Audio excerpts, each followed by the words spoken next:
Football is finally back, ladies and gentlemen. Welcome to the Vikings Now by Chat Sports. On today's show, we're going to be diving into some news, notes, and takeaways from day one of Minnesota Vikings training camp. I was just getting back from the Chat Sports offices. I already put out a Vikings video for you guys today, but I was just itching to talk about some Vikings football. So like I said, we're going to be diving into some news, notes, and takeaways from day one of Minnesota Vikings training camp. But before we get into it, guys, as always, lock us in, hit that subscribe button. It's an easy way to help us out here. I'm making videos on my off time just because I love talking Vikings football and love just chopping it up with you guys down in the comment section. So hit that subscribe button, lock us in. But enough of that. Let's dive into some takeaways from Vikings training camp.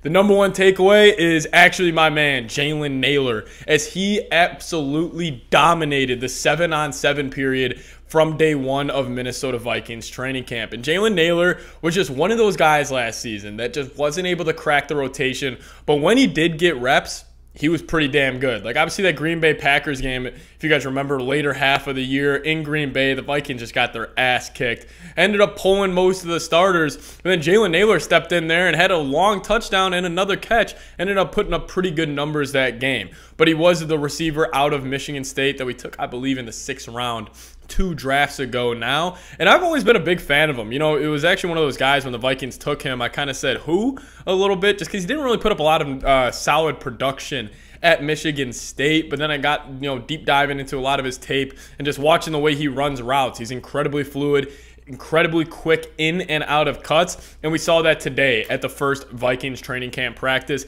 He had 3 catches during the 7-on-7 period. And hey, listen, by no means do I think Jalen Nailor will probably crack the wide receiver 1, 2, or 3 spot on this team. I think it's obviously going to Jefferson, KJ, and Addison. But who knows? Maybe one of them, you know, knock on wood, one of them does end up getting hurt. A guy like Jalen Nailor stepping in, I would be a big fan of that happening, and I think he would fill in for those guys' shoes incredibly well. And also, maybe the Vikings do want to go a little 5 wide a little more this year. You legit have 4 wide receivers I am fully confident in winning their route and getting the job done. He's got that burner over the top speed, but apparently he looked good, and 3 catches on day 1 during the 7-on-7 periods for Jalen Nailor. Shout out to him. Next, I guess standout we'll say is the man who starred in the quarterback documentary here on Netflix, Kirk Cousins. The reports coming out of camp was that he just looked sharp. He just looked on point. He looks a lot more comfortable with year 2 of this offense. And this is the first time in his career, shockingly enough, that he has had the same play caller in back-to-back seasons.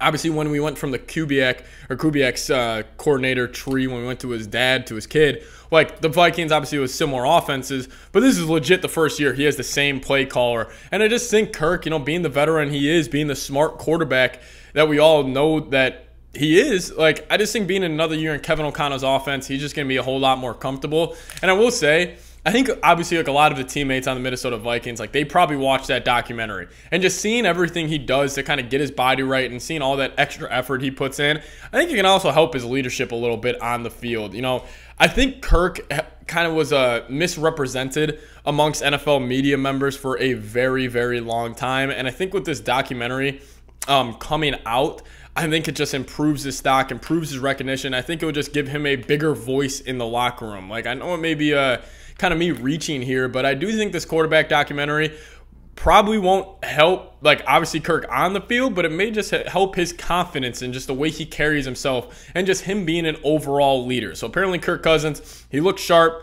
He looked like the leader that we all expect number 8 to be. And I'm kind of in this camp now, and you guys can disagree with me in the comment section. I kind of want Kirk Cousins to be the quarterback for the Vikings for the near future. That's just, you know, he's on a 1-year deal. I kind of want the Vikes to bring him back. But obviously, got to see how it plays out next season. But Kirk, he looks sharp.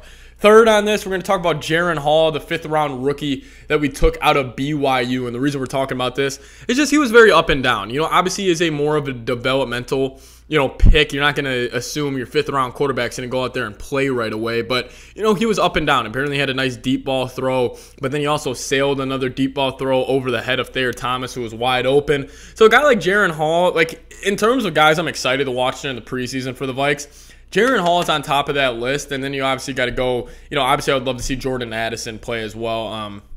if he's going to get out there during preseason. But I'm excited to watch Jaren Hall play during the Vikings preseason games. I don't expect Kirk to play at all. He didn't play at all last year.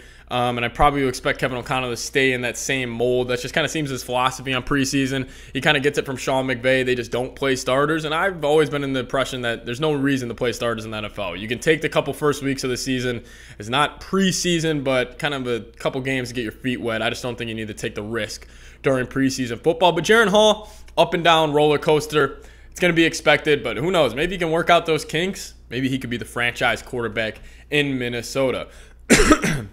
I want to close out today's show, though, talking about the secondary, because I do think a lot of the offseason talk was around the secondary. Who's going to start at corner? Who's going to start at safety? Well, apparently Cam Bynum had a really good day today, and apparently he stood out in front of a bunch of Vikings media members. You know, Will Regetz wrote up a great article. If you guys don't check him out, follow him on Twitter. He does great work for the Vikings, and he's boots on the ground at Vikings training camp. And he said Cam Bynum had a sweet pass breakup during Vikings training camp. So that's good to know. I mean, Cam Bynum, I don't think he had the best year last year, but, you know, with Lewis Cine and Harrison Smith and Josh Metellus, like, the Vikings got a deep safety room, and that competition to be those two starters, or I guess just the other starter next to Harrison Smith, I think it's going to pick up, because obviously we heard Josh Metellus, he's been balling out as well. Harrison Smith talks so highly about him, just talking about his football intelligence, and they even asked Brian Flores. I was watching his press conference.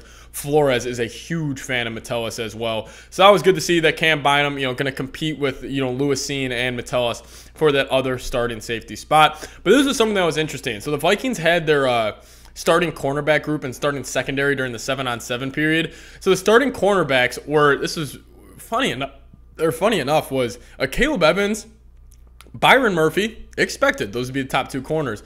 But then there's Joejuan Williams getting that third corner starting spot over a guy like Mekhi Blackman or an Andrew Booth Jr. So that was something that was interesting, and maybe just something to, you know, monitor and keep your eyes out on if you know, if he is going to be that starting corner week 1 against the Tampa Bay Buccaneers. And I'll tell you what, whoever ends up starting for the Vikings that week at cornerback 2 or 3, they're going to have their hands full, because even though Tampa, they lost Brady, they seem to be going for a rebuild, they still got good football players over there. They're still going to come out. They're going to challenge you. You know, they're going to compete. And with Mike Evans and Chris Godwin, some of the Vikings corners are going to have their hands full. In terms of safety, like I kind of just mentioned, Cam Bynum did get the first string starting reps as of right now next to Harrison Smith, which is good to see. I do think he deserves that initially, but I do expect, you know, maybe once Lewis Cine kind of gets his feet wet a little more, maybe Josh Metellus, you know, how versatile he is, maybe he will be the one that will end up getting those reps. It's going to be interesting to see how this secondary ends up playing out, but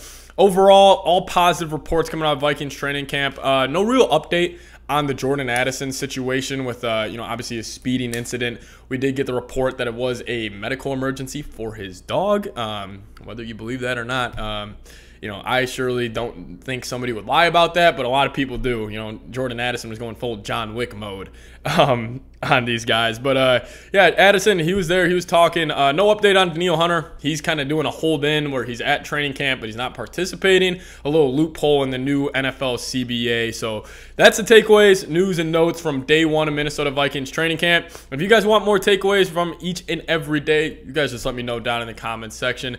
And it's a excuse me, fun and easy way to just kind of, you know, talk about real football, because we haven't had it in a very, very long time. And I'm just excited to see the Vikings roll out there week 1 against the Tampa Bay Buccaneers. Or shit, I'm even excited for preseason football. I just need something. I need to hear the Gallahorn week 1 or wherever it may be. I just need to hear the ooh in US Bank Stadium and the crowd going wild. But Vikings training camp getting underway. Finally gotten some real football here. So if you guys want more videos like this on the channel, just give me a like, comment down below, or hey, if you guys even feel generous enough, hit that freaking subscribe button. My name is Patrick Seatman. Thanks for watching today's edition of Vikings Now by Chat Sports.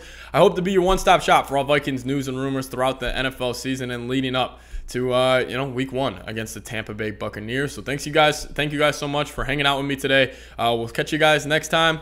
And as always, say it every video. Skol frickin' Vikes, baby. See y'all later.